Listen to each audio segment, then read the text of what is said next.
Hello students, welcome back. ये second part है PCM वाले स्टूडेंट्स के लिए जो मैंने एक सीरीज स्टार्ट की है।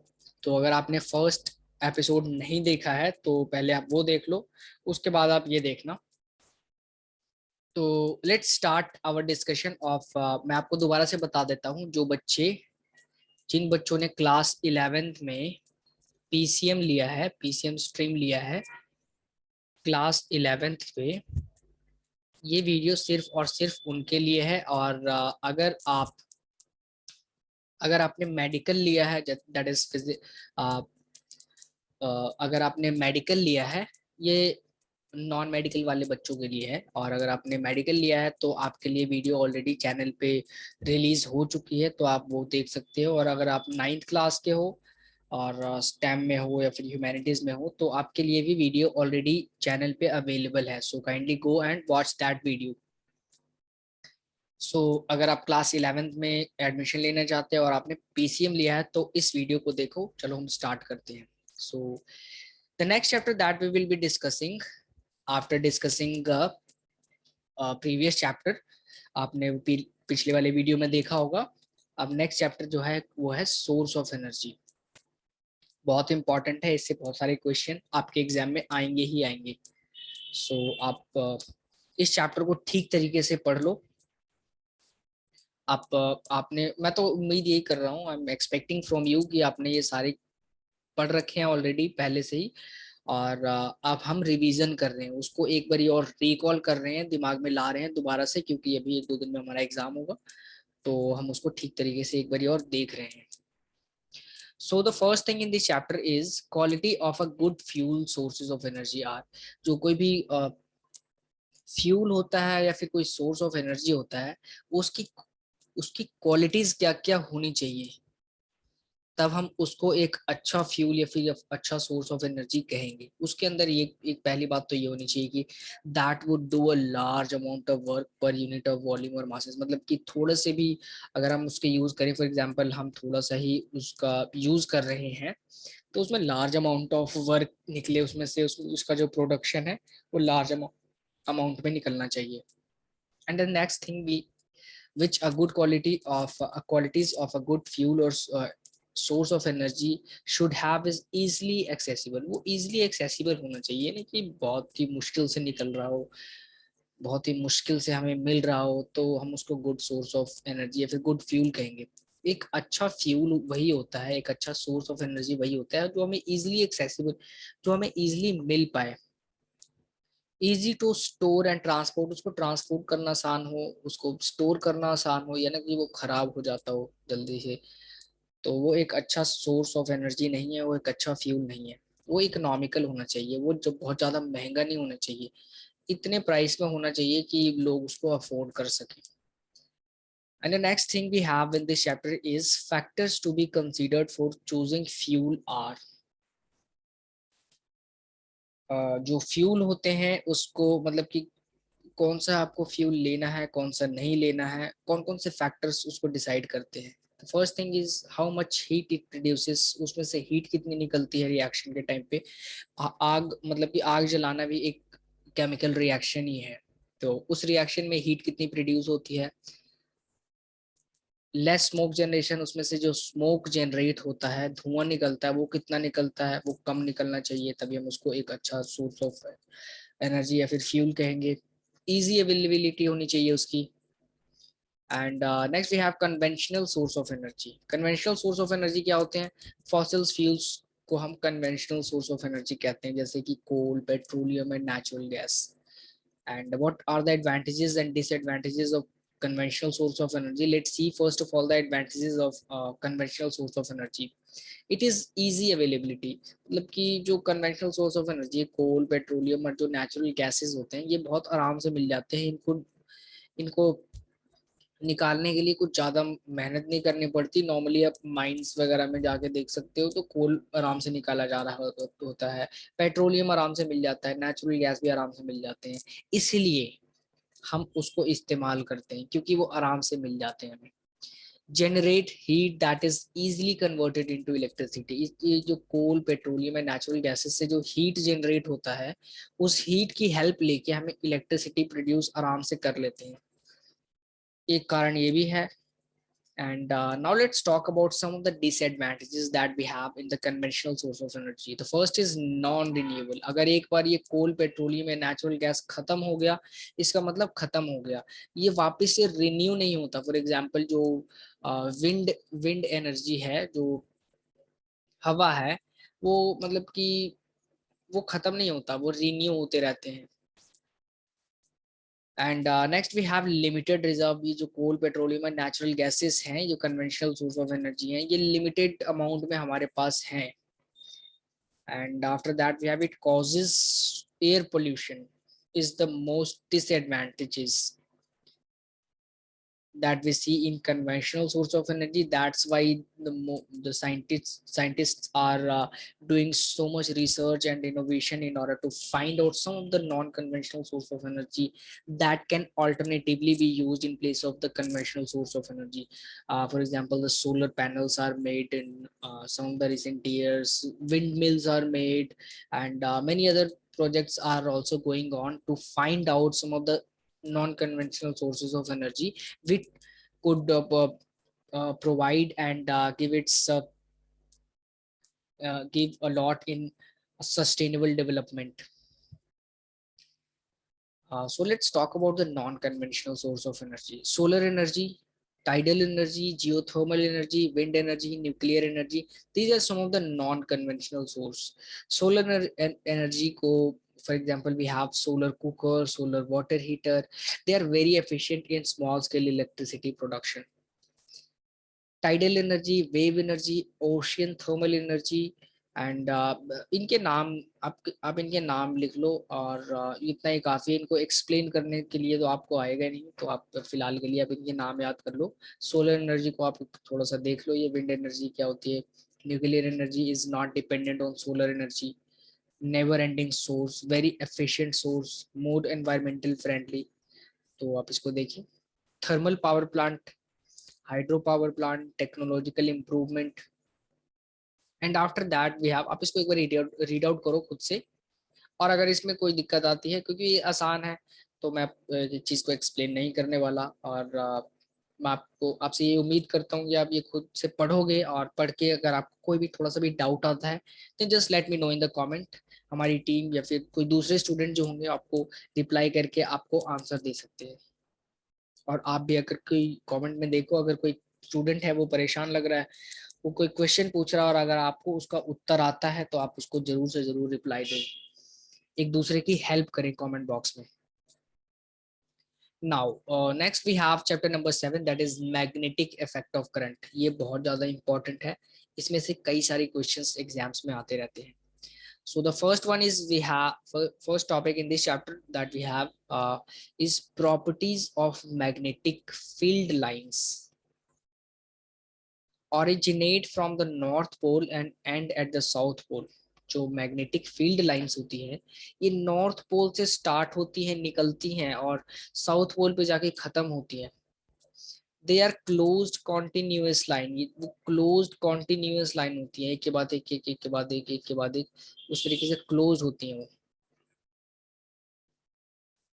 And next we have magnetic field lines of current carrying wire. आप इस चारों पॉइंट को पढ़ो, ये डायग्राम देखो, और अगर कुछ दिक्कत आती है तो कमेंट बॉक्स में मेरे से पूछो। राइट हैंड थंब रूल, आप इसको भी रीड आउट करो खुद से। कॉर्कस्क्रू रूल, सोलेनॉइड क्या होता है? Solenoid is a cylindrical coil having many turns of the insulated wire wrapped closely. When current is passed through the coil, a magnetic field is produced along the axis of coil. आप इसको note down करो solenoid को, ये बहुत important है, बाकियों को बस रीड आउट करके उसको समझ के छोड़ दो, लेकिन सोलेनॉइड को आप एक बार लिखो, इसका एक डायग्राम आप बनाओ, इससे क्वेश्चन आ सकते हैं घुमा फिरा के, तो आप इसको ठीक तरीके से एक बार देख लो। डायरेक्शन ऑफ फोर्स, ये फ्लेमिंग्स लेफ्ट हैंड रूल आपको पता होना चाहिए। एप्लीकेशन ऑफ मैग्नेटिक फोर्स, जो मैग्नेटिक फोर्स है उसको कहाँ कहाँ किस तरीके से हमारे रियल लाइफ में अप्लाई किया जाता है। इलेक्ट्रिक मोटर में अप्लाई किया जाता है, कैसे? When current is pass through a coil, जो इलेक्ट्रिक मोटर होते हैं उनके अंदर कोयल लगा होता है, जो आपके घर में पंखे घूम रहे हैं उसमें भी कोयल लगा हुआ है। So when current is passed through those coils kept in magnetic field, a force act on it which rotates the electric motor, जिसकी वजह से पंखा घूमता है। इस मैग्नेटिक फोर्स और इलेक्ट्रिसिटी की हेल्प से। इलेक्ट्रोमैग्नेटिक इंडक्शन क्या होता है? आप इसको एक बार रीड आउट करो। फ्लेमिंग्स राइट हैंड रूल आपको पता होना चाहिए। अगर कोई दिक्कत आती है आप इसको रीड आउट करो खुद से। अगर आपको कोई दिक्कत आती है then let me know in the comment. And next chapter that we will study is chapter number 6, electricity. Electric current. Electric current क्या होता है? Amount of charge flowing per unit of time is called electric current. Very easy definition. And then we have potential difference. The potential difference between the two separate points is defined as the work done to move a unit positive charge from one point to another. आप इसको note down करो potential difference को.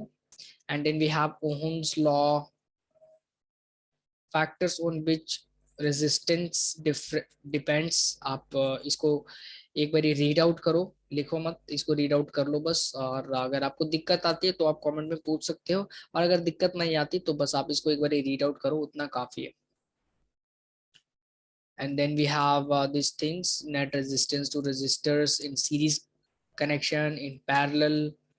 आप इन दोनों को देखो। Heating effect of current, heat is produce depends on all these factors, so you have to take a look at this also. Application, जो हीटिंग इफेक्ट ऑफ करंट होती है, करंट की जो हीटिंग इफेक्ट होती है उसको कहाँ कहाँ हमारे रियल लाइफ में यूज किया जाता है? इलेक्ट्रिक आयरन में, टोस्टर में, फ्यूज्ड वायर में। जो फ्यूज वायर क्या होता है, एक छोटा सा क्वेश्चन आ सकता है। A low melting point wire connected in a series with electric devices for safety is called fuse wire.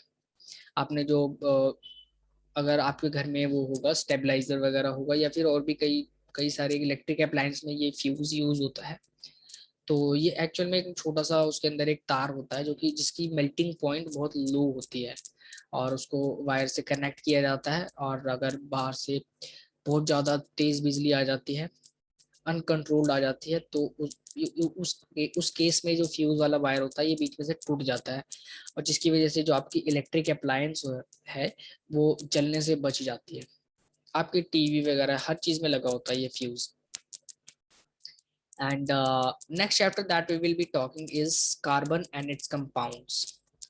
Covalent bond क्या होते हैं, एलोट्रॉपी क्या होते हैं, कैटेनेशन क्या होता है, हाइड्रोकार्बन क्या होता है। आप इसको एक बार रीड आउट करो, कोवैलेंट बॉन्ड क्या होते हैं। जैसे कि आप ये पता है कैसे क्वेश्चन आएंगे? सबसे पहले ऊपर में लिखा होगा, ऐसे लिखा होगा, the bonds formed by the sharing of electron are known as, और नीचे चार ऑप्शन दिए होंगे, and one of those option would be covalent bond bonds, and there would be three incorrect options as well. So अगर आपको पता होगा कि the bonds formed by sharing of electron is known as covalent bond, then obviously आप ये covalent bond को टिक कर दोगे, and else आप गलत कर दोगे। तो आप इसको एक बारी लिख लो। मैं तो ये कहता हूँ कि ये थोड़ा सा इंपॉर्टेंट लग रहा है मुझे, तो ये कोवैलेंट बॉन्ड को आप नोट डाउन करो अपनी कॉपी में। Carbon contains 4 electron and its valence shell. जो कार्बन होते हैं ये अपने वैलेंस शेल में 4 इलेक्ट्रॉन को कंटेन करते हैं। It always forms covalent bond and it is difficult for it to lose और gain 4 electron in order to complete its octet. Allotropy क्या होता है?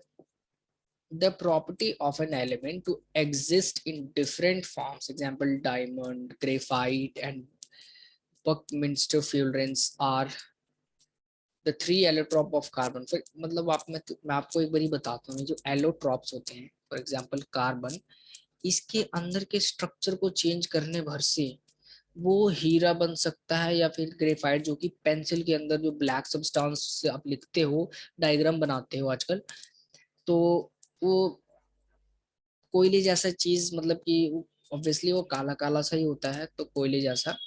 तो मतलब आप देखो कि वो ग्रेफाइट कितना काला सा होता है, और जो डायमंड कितना चमकीला सा होता है, लेकिन वो बने होते हैं कार्बन के ही, बस उनका स्ट्रक्चर अलग होता है। स्ट्रक्चर के चेंज होने भर से ही उनकी अपीयरेंस में इतना ज्यादा बदलाव हो जाता है।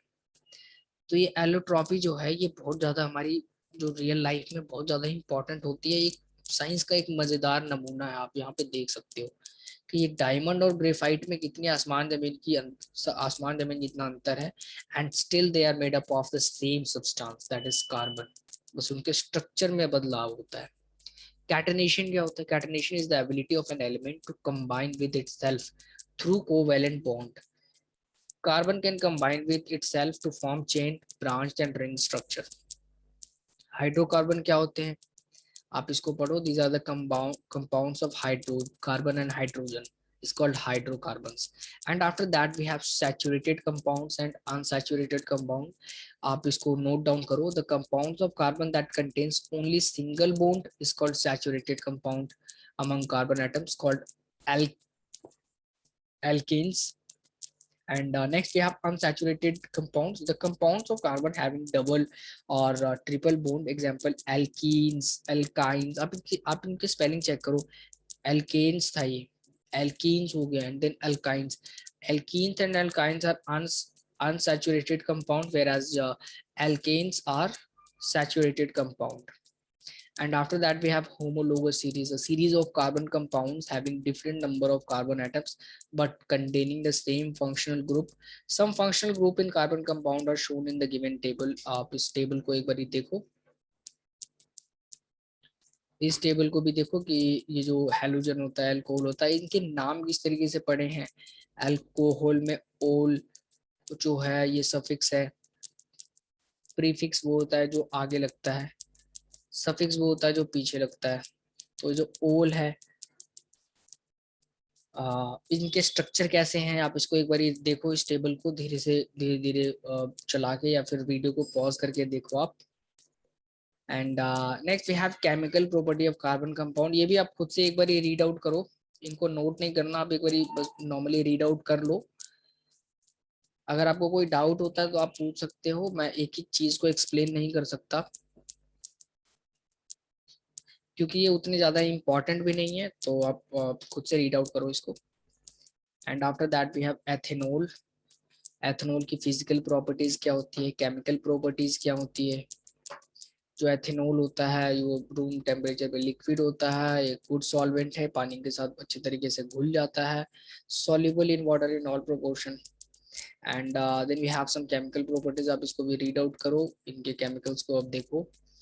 And then we have ethanoic acid. Ethanoic acid की फिजिकल प्रॉपर्टी और केमिकल प्रॉपर्टी आपको पता होनी चाहिए। And then we have periodic classification of elements. The earliest classification was based on grouping the known element as metal and non-metal. Law of triads क्या होते हैं आपको पता होना चाहिए, उतना ज्यादा इंपॉर्टेंट नहीं है, आप इनको नोट डाउन मत करना। मैं जो जो चीजें बोलूंगा कि आप उसको नोट डाउन करो, इट मींस वो बहुत ज्यादा इंपॉर्टेंट है, आप उसको नोट डाउन करो। आपको याद है फिर भी आप उसको नोट डाउन करो, और जिसको मैं बोलूंगा रीड आउट करो, आप उसको महज रीड आउट करके फिर आप आगे बढ़ सकते हो। सो इन चीजों को, ये जो लॉ ऑफ ट्राइड्स हैं, लॉ ऑफ ऑक्टेव्स हैं, आप इनको रीड आउट करो, एक बारी नजर मारो इसके ऊपर। And then we have Mendeleev's periodic law. Mendeleev's periodic law जो थी, Mendeleev gave a periodic law which state the properties of element are periodic function of the atomic mass. आप इसको एक बारी नोट करो, आप इसको लिखो अपने नोटबुक में कि जो मेंडलीव है, इन्होंने एक पीरियोडिक लॉ बताया which states that the properties of element are periodic function of their atomic masses। आप यहाँ पे जोर दो on their atomic masses, इसको आप लिखो। And after that we have achievements of Mendeleev's periodic table, and then we have limitations of Mendeleev periodic table. जो achievements हैं, उन्होंने दो अचीवमेंट जो है बताया, और उसके ये जो मेंडलीव की पीरियोडिक टेबल थी उसके कुछ लिमिटेशंस भी थे। सो उसके क्या क्या लिमिटेशंस हैं वो आप उसको रीड आउट करो, बस रीड आउट करना है। लेकिन ये जो चीज, ये जो लाइन है मेंडलीव से लेके मासेस तक, आप इसको लिखो। And next we have modern periodic law. अब यहाँ पे आप इन दोनों में अंतर देखना। जो मॉडर्न पीरियोडिक लॉ है, इट स्टेट्स दैट, सेम है, it states that the elements are periodic functions of the atomic numbers not the atomic mass. बाद में जो मॉडर्न पीरियोडिक लॉ आया, इन्होंने बताया कि जो प्रॉपर्टीज ऑफ एलिमेंट होती हैं ये periodic function of their atomic number होती है, not their atomic masses, जो कि इन्होंने atomic masses बोला था। तो आपको पता होना चाहिए भली भांति कि मेंडलीव्स पीरियोडिक लॉ और मॉडर्न पीरियोडिक लॉ है, उसके बीच में क्या अंतर है। तो यहाँ पे कुछ प्रॉपर्टी है इस पीरियोडिक लॉ की, आप इसको देखें, इस पीरियोडिक लॉ को भी पढ़ें एक बार, कम से कम 20 तक तो आप याद कर लें, कैल्शियम तक। And next we have heredity and evolution. Obviously ये मेडिकल वाले स्टूडेंट के लिए है, ये आपके लिए नहीं है। So we will skip this chapter. ये चैप्टर मैंने ऑब्वियसली पहले ही पहले की वीडियोस में मैंने पढ़ा रखा है आपको, तो अगर आप मेडिकल वाले स्टूडेंट हो तो आप वो वाली वीडियो देख सकते हो। And next we have human eye and colourful world. ये आ गया आपका फिजिक्स का chapter. Important components of the human eye. Human eye के इंपॉर्टेंट कंपोनेंट्स क्या होते हैं? Retina, iris, pupil, lens, ciliary muscles, इनके क्या क्या फंक्शंस हैं आ सकता है, ऑब्वियसली पेपर में आ सकता है, क्यों नहीं आ सकता। रेटिना क्या, रेटिना जो है हम ह्यूमन आई के अंदर, उसके क्या काम होते हैं। It image forms on the retina.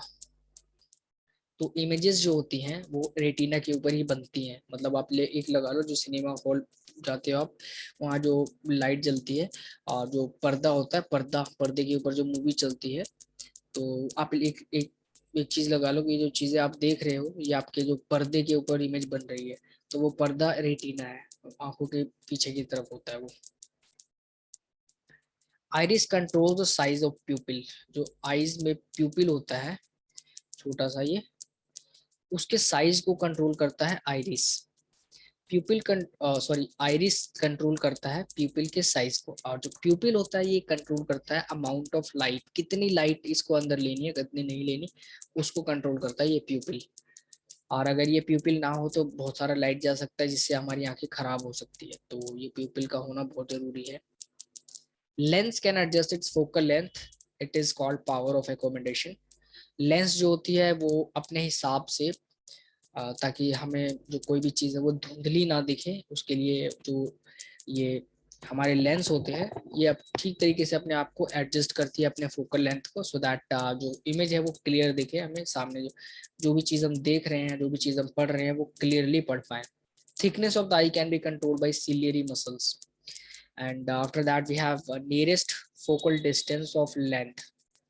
Nearest focal distance of length, nearest focal distance of lens कितना होता है? 25 सेंटीमीटर। ये थोड़ा सा इंपॉर्टेंट है, आप इसको लिखो, आप इसको नोट डाउन करो, ये पूरा नियरेस्ट फोकल डिस्टेंस है, इसको नोट डाउन करो।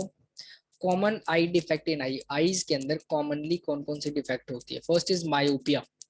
मायोपिया में जो दूर की नजर होती है, दूर की चीजें ठीक तरीके से नहीं दिखाई देती मायोपिया में, और ये ज्यादातर छोटे बच्चों में होता है। आपके क्लास में जितने भी स्टूडेंट्स हैं उनको चश्मा लगा है ना, उनको मायोपिया हुआ है, यानी कि उनको जो ब्लैक बोर्ड पे चीजें लिखी हुई अब ठीक से दिखाई नहीं देती, लेकिन वो कॉपी पे आराम से लिख पढ़ सकते हैं। तो मतलब जो दूर की चीजें होती है वो दिखाई नहीं देती है, और ये ज्यादातर बच्चों में होता है। और उनके जो चश्मे हैं उसके अंदर कॉनकेव लेंस लगा हुआ है।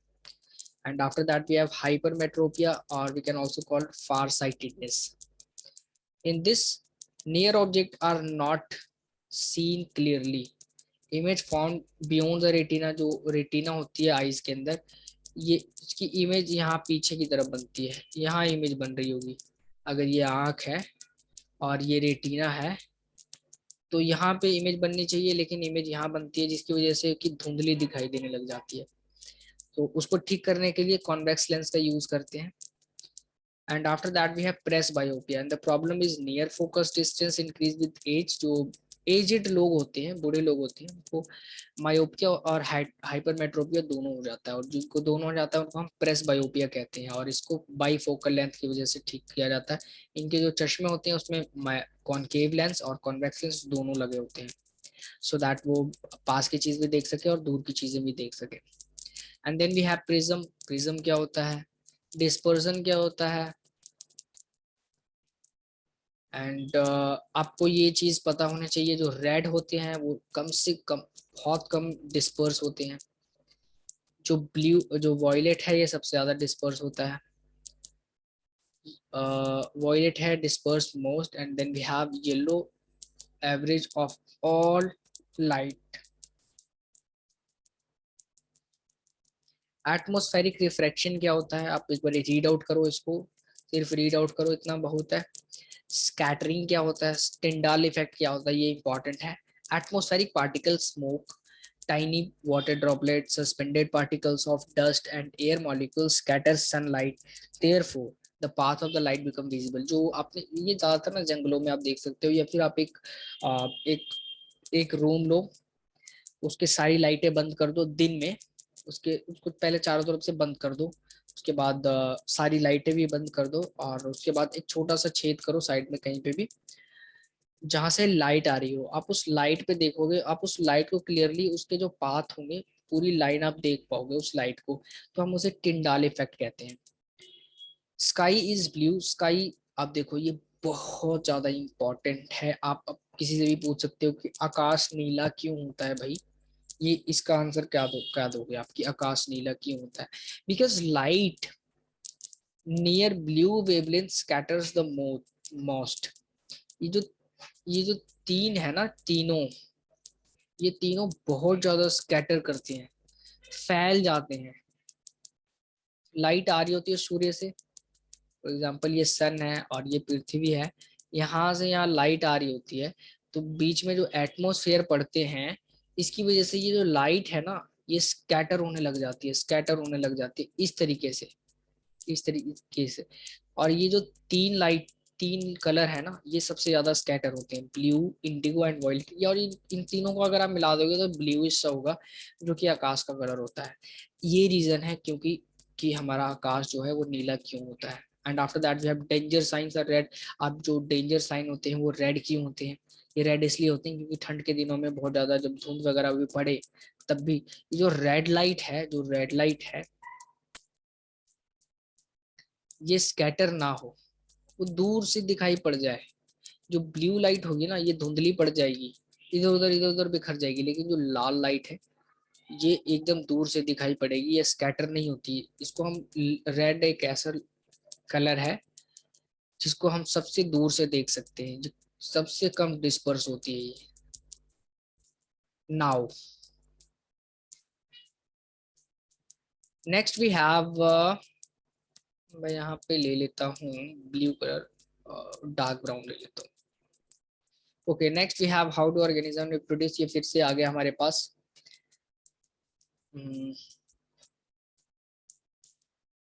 ये मेडिकल वाले स्टूडेंट के लिए है, बायोलॉजी का एक और चैप्टर आ गया है, तो हम बायोलॉजी के चैप्टर को स्किप करेंगे और फिर से कोई पीसीएम वाले चैप्टर को पकड़ते हैं।